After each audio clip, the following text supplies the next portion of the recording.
राम राम भाई सबको। मेरा नाम यसिंग चहार है और आप देख रहे हैं ट्रैवल विद यसिंग चहार। तो आज जो मैं वीडियो बना रहा हूँ ये बना रहा हूँ अपने सबसे ज़्यादा मोस्ट विजिटेड प्लेस के ऊपर। वो है नैनीताल, जो कि उत्तराखंड में पड़ता है, पहाड़ों में। और ये बहुत छोटा सा ट्रिप है और छोटी सी वीडियो होगी जिसमें मैं आपको जल्द से जल्द सारे आइटनरी जो है ये डे बाय डे की बताऊँगा। और मैं डैम श्योर करता हूँ आपको कि आपको ऐसी वीडियो पूरे यूट्यूब पे कभी नहीं मिलेगी। मैंने इसमें सारी जगह कवर करी है नैनीताल की, जो मोस्ट विजिटेड प्लेसेस हैं।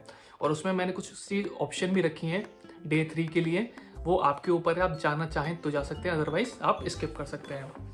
जैसे जैसा मतलब पर्सन होगा वो सबसे चूज़ कर सकता है। बट हाँ, ये वीडियो आपको बहुत पसंद आने वाली है। बस एक रिक्वेस्ट है, अगर पसंद आए एंड में पूरी वीडियो देखने में अगर आपको पसंद आती है आइटनरी नैनीताल की जो मेरे द्वारा बनाई गई है, तो प्लीज़ चैनल को सब्सक्राइब जरूर कर देना भाई। तो चलिए वीडियो स्टार्ट करता हूँ मैं। जल्द से जल्द वीडियो ख़त्म करूँगा मैं, ज़्यादा टाइम नहीं लूँगा आप लोगों का। तो सबसे पहले जो नैनीताल है ये आपका पड़ता है उत्तराखंड में। इसके लिए सबसे नियरेस्ट जो रेलवे स्टेशन है वो है काठगोदाम। काठगोदाम आप किसी भी पैन इंडिया के किसी भी कोने में हो, आप रेलवे स्टेशन पे आ सकते हैं काठगोदाम पे। और काठगोदाम अगर मैं दिल्ली से बात करूं तो 7 से 8 घंटे लगते हैं और लगभग 350-400 किलोमीटर का सफ़र रहता है दिल्ली से। तो आप काठगोदाम रेलवे स्टेशन पे आ सकते हैं, जहाँ से आप नैनीताल का अपना सफ़र स्टार्ट कर सकते हैं। नैनीताल पहाड़ों में है, जिस वजह से ट्रेन जो है वो अंदर नहीं जाती है, तो जो नियरेस्ट मेट्रो स्टेशन है वो काठगोदाम ही रहेगा। अगर आप एयरपोर्ट से आना चाहते हैं, मुंबई वगैरह बेंगलोर वगैरह से आना चाहते हैं, तो आप नियरेस्ट एयरपोर्ट जो है उनका वो पंतनगर है। पंतनगर से नैनीताल है वो 70 किलोमीटर की डिस्टेंस पर है। और 70 किलोमीटर के लिए आपको वहाँ से बस और टैक्सी और कैब मिल जाएंगी। और हाँ, एक चीज़ और, काठगोदाम से जो नैनीताल है वो आपका 35 किलोमीटर है। ठीक है, तो वहाँ से क्या है, आपको एक चीज़ और है, या तो आप कैब ले सकते हैं या टैक्सी ले सकते हैं, या फिर आप अपनी स्कूटी और बाइक रेंट पे भी ले सकते हैं। ये चीज़ बहुत अच्छी हुई है वहाँ पे, गोवा की तरह, कि वहाँ पे स्कूटी रेंट पे मिलने लग गई हैं। और स्कूटी का जो रेंट है वो गोवा से थोड़ा ज़्यादा है, क्योंकि वो उनका जो स्कूटी का रेंट होता है 500 रुपये पर स्कूटी। और अगर बाइक लेते हैं तो 800 से 1000 रुपये बाइक का रहता है। तो वो आपके ऊपर है, आप जैसे चाहें बाइक से, टैक्सी से, जैसे आप चाहें वैसे आ सकते हैं। तो भाई मैं तो प्रेफर करूँगा बाइक के लिए या स्कूटी के लिए, क्योंकि वो हमेशा काम आएगी और कम कन्वेंस लगेगा उसमें। तो मैंने आपको बता दिया, ये अपने स्टेशंस हो गए एयरपोर्ट के और रेलवे स्टेशन के। अब आते हैं होटल। आपको होटल कहाँ पे लेना है? होटल आपको लेना है जो मेन नैनीताल का स्पॉटिंग एरिया वो है मॉल रोड, जहाँ पे आपका नैनी लेक पड़ता है, झील वही मेन है, सबसे मेन स्पॉट वही है। तो वो मॉल रोड पे आप होटल ले सकते हैं। बट वहाँ को जो होटल मिलते हैं वो मिलते हैं लगभग 2500 से 3000 रुपये आसपास। सस्ते भी मिल सकते हैं, बट वो फिर ऐसे होंगे कि देखने लायक अच्छे नहीं लगेंगे आपको। तो इसलिए जो आप होटल लें वो मॉल रोड के जस्ट बगल में ही है, थोड़ा सा गलियों में चल के वहाँ ले लेंगे तो आपको पड़ जाएगा वो होटल 1200 से 1500 की रेंज में। तो मैं ये बोलूँगा कि आप मॉल रोड की जगह मॉल रोड के आसपास होटल को लें, मॉल रोड का होटल ना लें। ठीक है। और बेस्ट टाइम क्या है इसमें जाने का? बेस्ट टाइम आपको ये है कि आप जा सकते हैं, अगर आपको स्नोफॉल पसंद है तो दिसंबर और जनवरी, ये मंथ आप चूज़ रखना है स्नोफॉल के लिए। अगर आपको बर्फ़ देखनी है तो ये सबसे बेस्ट मंथ है बर्फ़ के लिए, स्नोफॉल के लिए। और बाकी फरवरी मार्च में थोड़ा ऑफ सीज़न हो जाता है। लेकिन हाँ, बेस्ट टाइम जो अगर मैं बोलूँगा नैनीताल के लिए वो बोलूँगा सितंबर टू मार्च, वो सबसे बेस्ट टाइम है आपका नैनीताल विजिट करने के लिए। और जैसे मैंने बताया, आप स्कूटी रेंट पे ले सकते हैं, 500 रुपये की स्कूटी मिल जाएगी और बाइक मिल जाएगी अब 800 से 1000 रुपये तक। अब स्टार्ट करते हैं आपकी ट्रिप को। सबसे पहले डे 1 से स्टार्ट करता हूँ मैं। डे 1 में आप क्या क्या कवर कर सकते हैं? आप आएंगे कहीं अपने घर से, जहाँ से भी आप आएंगे, तो आप थोड़ा ट्रैवल में भी मतलब थक जाएंगे नैनीताल पहुँचते पहुँचते। तो मैं थोड़ा सा डे 1 को थोड़ा लाइट रखूँगा ताकि ज़्यादा हेक्टिक ना हो आपकी जर्नी को। तो डे 1 थोड़ा लाइट रखेंगे। उसमें आप घूम सकते हैं snow view point. First spot है स्नो व्यू पॉइंट, जिसमें आप रोप वे के ज़रिए, आप जो रोप वे है वो आपको पूरा जो व्यू का नज़ारा है वो आपको देखने को मिलेगा। उसमें जो टिकट रहेगी वो 370 रुपये रहेगी, आने और जाने दोनों की। तो ये एक अच्छा एक्सपीरियंस रहेगा आप लोगों के लिए अगर आप रोप वे से ट्रैवल करते हैं स्नो व्यू पॉइंट के लिए। और एक मंदिर है श्रीदेवी मंदिर, आप वहाँ जा सकते हैं। और उसी के पास है लवर पॉइंट और सुसाइड पॉइंट। ये दोनों पास पास हैं, बट हैं अलग अलग, लेकिन हाँ नियर बाई हैं, तो आप ये दोनों भी कवर कर सकते हैं। उसके बाद अब बड़ा पत्थर है, वहाँ जा सकते हैं। आराम से आपको यहाँ पे शाम तक हो जाएगी, 3 से 4 घंटे इसमें आराम से आपके लग जाएंगे। अगर आप 10, 11, 12 बजे निकलते हैं तो 3, 4 से 5 इसमें आराम से आपको बच जाएंगे, जो मैंने आपको पॉइंट्स बताए। उसके बाद इको पॉइंट हुआ, मैंगो लेक हुआ, ये आप जा सकते हैं। इसके बाद जैसे ही 5 बजते हैं मैं आपसे बोलूँगा आप सीधे मॉल रोड पे आना दोबारा कैब लेके, और मॉल रोड से राजभवन के लिए निकलना। राजभवन एक ऐसा स्पॉट है नैनीताल का जो बहुत ज़्यादा फेमस है, क्योंकि उसमें कोई मिलिया की शूटिंग हुई थी, जहाँ से वो जो जादू है उसका जो स्पेस लैंड हुआ था वो आपका राजभवन में हुआ था। तो उसका जो इंटीरियर है मैं आपको दिखा देता हूँ, ये पिक में आपको दिख भी रहा होगा। इतना क्लासी लगता है कि अब ऐसा लगता है कि आप इंडिया में है ही नहीं है, आप बाहर हैं, आउट ऑफ इंडिया हैं। तो राजभवन को कभी मिस मत करना, ये मोस्ट मतलब मैं अट्रैक्शन पॉइंट इसी को बोलूँगा। तो मैंने डे 1 में जो बताया, तो राजभवन तो मिस करना मत, और ये जाना आप शाम के टाइम में 5 से 6 के आसपास या 3 से 5 के आसपास, ये ज़रूर विजिट करना, इसको छोड़ना मत राजभवन को। और कैब अगर मॉल रोड से आप जाते हैं तो मॉल से कैब आपको 500 रुपये लेगी, तो राजभवन आपको छोड़ देगी। उसके बाद जो राजभवन की टिकट है वो 50 रुपये की टिकट है, ठीक है। और फिर आप जब राजभवन से लौटेंगे उसके बाद आप अपना मॉल रोड को घूम सकते हैं। ये आपका लोकल प्लेस ही है, आप ज़्यादा ट्रैवल करके भी नहीं आए और आपने नियर बाई चीज़ें कवर भी कर ली हैं थोड़ी छोटी छोटी, और अपने अपना राजभवन कवर कर लिया, जो मेन स्पॉटिंग था डे 1 का राजभवन। दोबारा बोल रहा हूँ, राजभवन, इसको स्किप मत करना। उसके बाद आप मॉल रोड पे विजिट कर सकते हैं, मॉल रोड की नाइट लाइफ देख सकते हैं, बहुत अच्छा लगता है रात में घूमना वहाँ पे, और अलग ही मतलब लगता है कि हाँ यार, जो आप पहाड़ों में आते हो ना, शिमला मसूरी, इनकी जो मॉल रोड है वो अलग है, और नैनीताल की मॉल रोड बहुत अलग है। तो आप मॉल रोड को विजिट कर सकते हैं। उसके बाद आप उसी के बगल में बड़ा बाजार है मॉल रोड के, आप वहाँ पे जा सकते हैं नैनीताल में ही, ठीक है। ये आपका डे 1 हो गया। और जो खाना है वो मैं ये बोलूँगा आपको, मॉल रोड के आसपास ही अपना छोटा मोटा कोई रेस्टोरेंट है, वो बहुत सारे रेस्टोरेंट पड़ते हैं, तो वहाँ आप अपना खाना खा सकते हैं, जिससे आपको जो है वो बहुत सस्ता पड़ेगा, ठीक है। तो ये डे 1 आपका कवर हो गया। अब आते हैं डे 2 पे। ये आपका मेन डे यही रहेगा। डे 1 तो थोड़ा वो था, ये हेक्टिक था, तो इसलिए मैंने थोड़ा सा लाइट रखा था। अब रखें डे 2। डे 2 में सबसे पहले आप जाएंगे इको केव पार्क। इको केव पार्क, इसमें आपके लगभग 2 घंटे लग जाएंगे, और बहुत ही अच्छा पार्क है। अगर नैनीताल आप बच्चों के साथ जा रहे हैं तो इसको तो बिल्कुल स्किप करना मत। बाकी कपल है तो चॉइस है आपकी, बट एक टाइप का ये चिड़ियाघर से आप कह सकते हैं। सारी इसमें गुफाज हैं, बहुत सारी केव्स हैं, बहुत सारी, तो मज़ा आएगा, ठीक है। अगर घूमने जा रहे हो तो भाई हर चीज़ को एक्सप्लोर करना चाहिए, तो आप इसको एक्सप्लोर ज़रूर करना, इको केव पार्क को। उसके बाद सेकंड जो है वो इससे भी ज़्यादा इंपॉर्टेंट है, वो है नैनीताल ज़ू।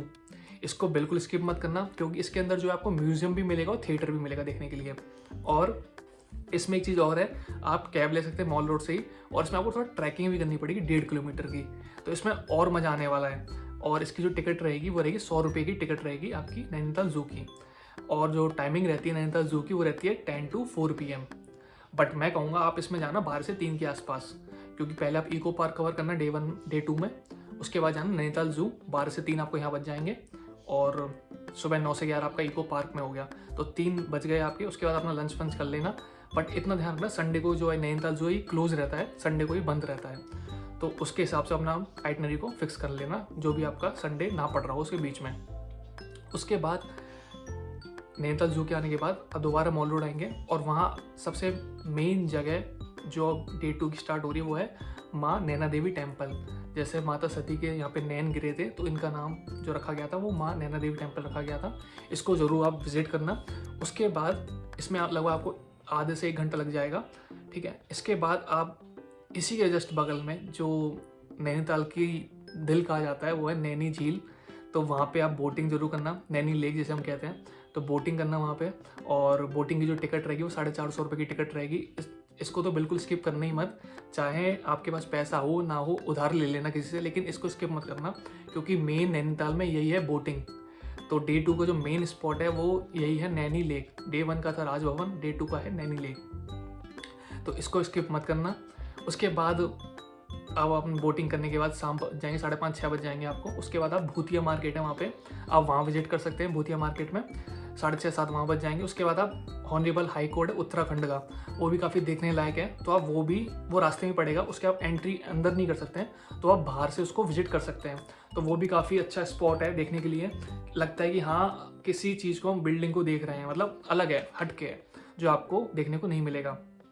तो डे 1 का जो मेन स्पॉट था वो था राजभवन, और डे 2 का आपका नैनी लेक। मेन स्पॉट मैंने बता रहा हूँ, बाकी मैं आइटनरी पूरी आपको स्क्रीनशॉट के साथ दिखा दूंगा उसमें। अब आते हैं डे 3 पे। डे 3 पे जो आपका जिसको ट्रैकिंग का बहुत शौक है, ये डे 3 उनके लिए। बाकी मैं 2 ऑप्शन दूंगा डे 3 में, आप चाहें तो डे 3 को उस तरीके से भी ले सकते हैं जो मैं सेकंड पार्ट इसमें बताऊंगा। डे 3 में पहला पार्ट में बता रहा हूँ, डे 3 में आप जा सकते हैं टिफिन टॉप। टिफिन टॉप क्या है, एक मॉल रोड से आपको लगभग 2 से 3 किलोमीटर लगेगा और इसमें पूरा ट्रैकिंग है ये, मतलब इसमें आपको बहुत ट्रैक करना पड़ेगा और लगभग 1 से 1.5 घंटे की ट्रैकिंग है इसमें। आपको जो चल पाए वही करना, बाकी अगर बच्चे वाला हो या फिर कोई सीनियर सिटीजन हो तो वो मत करना भाई, जो यंग हो वही जाना टिफिन टॉप में। और ट्रैकिंग इसमें है तो लगभग इसमें आपके 3 से 4 घंटे आराम से चले जाएंगे आना और जाने में। टिफिन टॉप एक ऐसा स्पॉट है नैनीताल का जहाँ से आप पूरे नैनीताल का व्यू ले सकते हैं। तो टिफिन टॉप को स्किप मत करना अगर आप यंग हैं तो, अगर सीनियर सिटीजन या बच्चे आपके साथ हैं तो आप स्किप कर सकते हैं। सेकंड, इसी डे का जब इसमें आपको लगभग 1-2 बज जाएंगे दोपहर में आते आते, तो उसमें आप नैना पीक जा सकते हैं। नैना पीक में क्या है, इसमें भी ट्रैकिंग है 6 किलोमीटर की, इसलिए मैंने ये डे 3 में रखे हैं। दोनों स्पॉट ट्रैकिंग के हैं, तो देख लेना अगर आपको ट्रैक पसंद हो तभी आप इन दोनों को विजिट करना, टिफिन टॉप और नैना पीक। इसकी जो ट्रैकिंग 6 किलोमीटर की है और इसमें जो टाइम लगने वाला वो भी 3 से 4 घंटे लगेंगे। तो ये दोनों स्पॉट आपको कवर करने में लगभग शाम हो जाएगी, 5 से 6 बज जाएंगे।